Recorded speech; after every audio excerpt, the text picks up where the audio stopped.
This is the Hong Kong we know, efficient, prosperous, and full of life.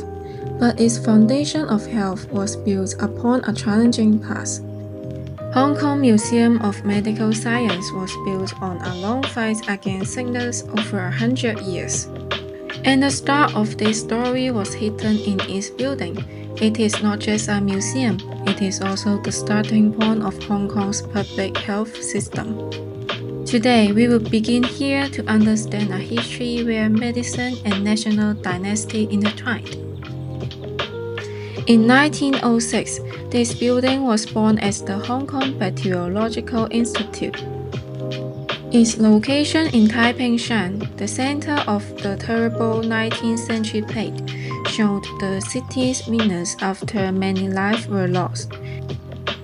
In wider China, a deeper sickness spread. The shaming label, Sick Man of Asia. Thus, medical modernization became key to save the nation.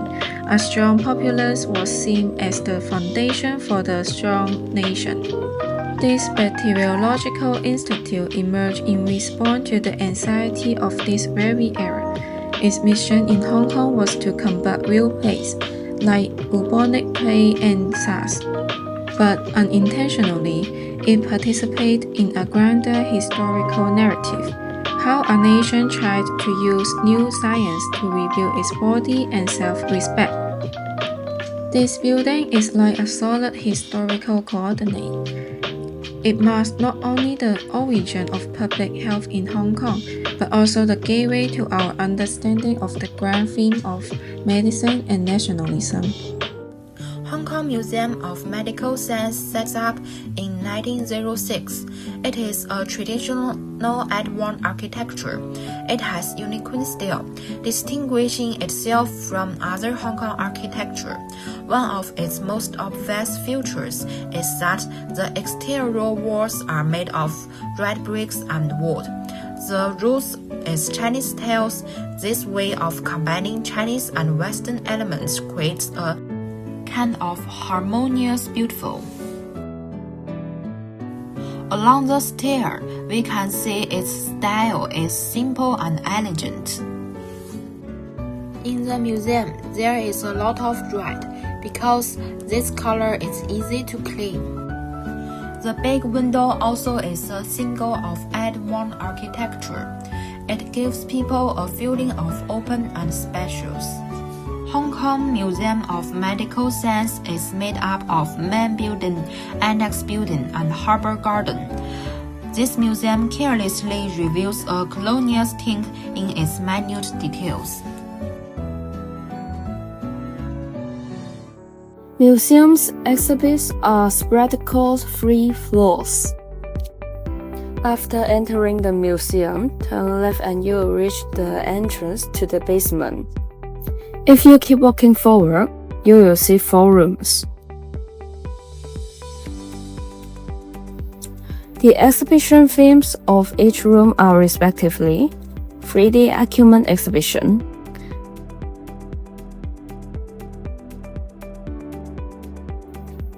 this room is the permanent exhibition, Medical Development and Health in Hong Kong, tells the story of the development and change of medicine in Hong Kong over the past century.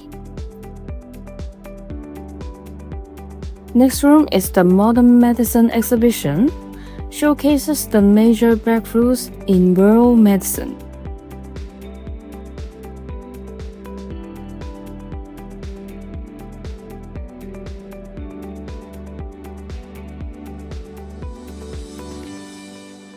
Then we return to the basement.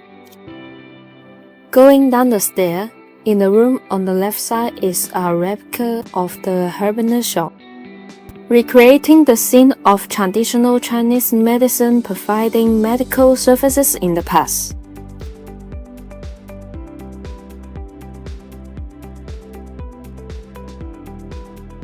The room ahead is producing carpophancy, anesthesia, Eastern and Western development of dentistry in Hong Kong.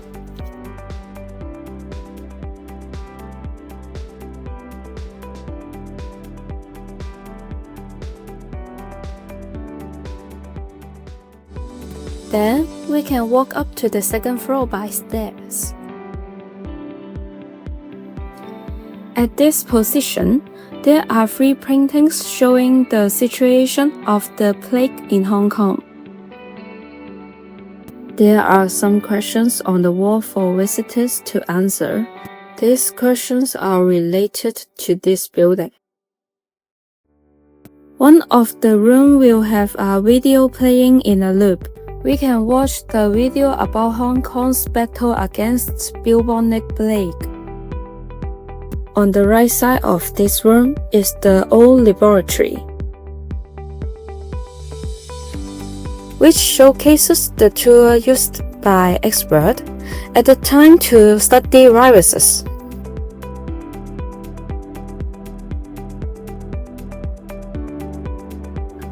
The last room is themed Donghua Hospital's early history. It is documenting the development history of Donghua Hospital. The Donghua Hospital exhibition hall encapsulates the painful process of a nation's attempt to save the nation from subjugation and ensure its survival. Donghua Hospital initially served as a charitable Chinese medicine hospital. In 1894, following the defeat in the First Sino-Japanese War, the elite, within the framework of social Darwinism, linked Western medicine with national strength. Simultaneously, a plague outbreak occurred in Hong Kong. Traditional Chinese medicine treatments of Donghua Hospital proved ineffective, and it faced an unprecedented crisis. The plague was only contained after breakthroughs in bacteriology and the implementation of a set of public health administrative measures. During this period, to cope with the crisis and adapt to the times, Donghua Hospital began introducing Western medicine. The foreigner in Qing Dynasty attire in the exhibition hall's photograph is Dr. Zhong Benchu, the first Western-trained doctor at Donghua Hospital. This marked a significant step in Donghua Hospital's transformation from Chinese medicine to Western medicine. In contrast, the Hong Kong College of Medicine for Chinese, which advocates for the modernization of medicine, trained the earliest batch of Western-trained medical professionals, include Sun Zhongshan. His Western medicine education profoundly influenced his revolutionary ideas, reflecting the close connection between medicine and nationalism. The plague epidemic highlighted the advantage of Western medicine in public health and infectious disease control. However, it is gratifying that although the Donghua Hospital transitioned to Western medicine, the integration of Chinese and Western medicine, for example, in the long research comparing Chinese and Western medicine, proved that the Chinese nation also possesses creativity in the scientific field, enhancing the national pride of generations of Chinese people. Today, Donghua Group of Hospitals continues to play an outstanding role in medical service. This proudly focuses on the history of disease and its interlinking with nationalism in modern China. By examining 2 key crises, the 1894 bubonic plague and 2003 SARS outbreak, the museum traces the evolution of public health in Hong Kong, which narrates the transition from colonial division to national reunification. The museum itself is a monumental bacteriological institute of plague crisis. The lack of public health infrastructures at the time had contributed frequent epidemic outbreaks, with only Donghua hospitals being a relatively large institution providing medical service to the Chinese community. So the plague accelerates health reforms. Notably, the plaque also reflected the legacy of colony. Traditional Chinese medicine was often marginalized and regarded as unscientific jurisdiction. The plaque exposed the culture and social features within colonial society. Chinese medical practice were pathologized and controlled by a foreign power. The Western medical authorities always denied the Chinese community's reliance on traditional Chinese medicine. This denial shocked and impacted the core pillars of local identity, leading to a social division. In stark contrast, the SARS outbreaks nurtured a sense of identity and nationalism. Rapid expansion of surveillance, infection control, and contributions to pathogen categorization had intensified a unique Hong Kong civic identity centered on professional competence. SARS was also portrayed as a scientific cooperation of Hong Kong and mainland China through unified resources. The successful containment in science and capacity of SARS were narrated as signs of national progress and become a source of national pride. This intensifies the rises of modern Chinese nationalism. The Hong Kong Museum of Medical Science stands frames epidemics not just as biological events, but also social and political crucibles. By chronicling the journey from the colonial plague to the SARS crisis, the museum constructs a narrative where Hong Kong's medical and, by extension, political development as one of integrated national identity and shared a destiny with China. In the final part of our video, I would like to share the unique education value of the medical museum. Before entering the museum, the file bags are the entrance holes a nice surprise. These prints not only beautifies the environment, but each one's come with a label. The label indicating its name and medicinal part. You can get up closer to see the original appearance of traditional Chinese medicinal herbs. It's instantly bridging the gap between us and traditional medicine. Stepping inside the museum, the first floor features a bilingual video titled Discovery of the Case of Plague in Hong Kong. Whether you are a local visitor or an international guest, you can understand this important chapter in medical history.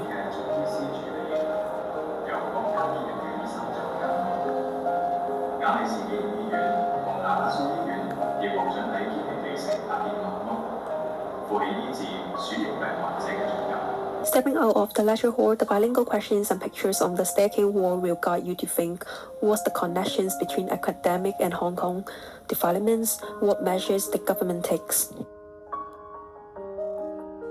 Upon reaching the ground floor, you will find both traditional cardboard cutouts and models expanding the contents, as well as normalist interactive designs.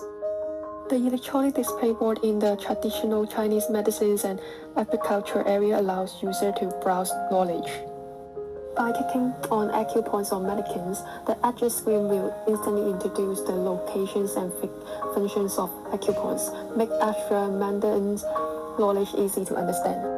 There is also a surgery simulation device that lets you experience firsthand the challenge of surgery, supplemented by details information on electronic tablets, making learning fun and efficient. The museum also offers the quizzes to test your medical knowledge.